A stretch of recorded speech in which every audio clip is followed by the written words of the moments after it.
Hey, how you doing? I just heard of this amazing experiment. It was a little bit cruel, but amazing nonetheless.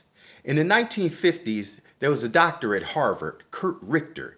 He did an experiment where he took these rats and he put them in a pool of water. He wanted to see how long they could swim before they drowned. He took 34 rats and he put them in a pool and they couldn't get out and they just swam. The average rat lasted about 15 minutes before they eventually got tired and gave up and drowned.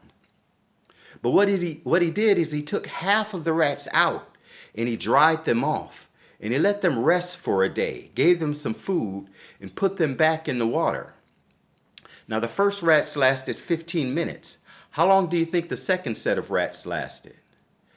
The second set of rats lasted 36 hours.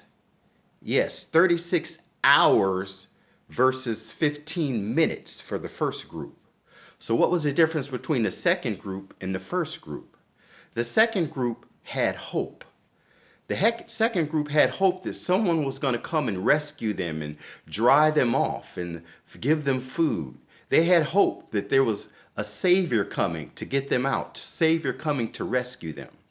You see, hope can get us through a lot of the things that we're suffering. Hope can help us endure through what we're going through. I've seen this in my own life. You see, I grew up in South Central Los Angeles. Back when I was growing up, that was when the Bloods and Crips, before they became international, they were there, and the average life expectancy in my neighborhood was 25 years old. As a young black man, we expected that we would die by age 25. So most people lived their life, made their decisions, planned for their future accordingly.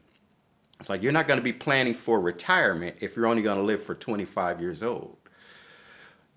People say that you become who you hang around with. My best friends, the friends that I hung around with in high school, none of them went to college, although I did.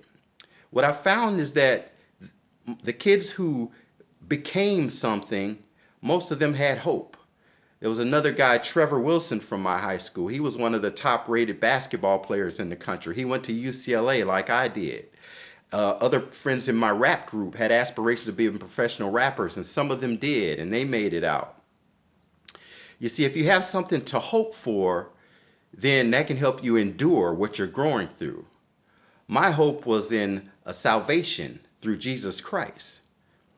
So if you have something that you're hoping for, it helps you endure the pain. It helps you endure the suffering. People who have hopelessness have higher blood pressure, higher cholesterol.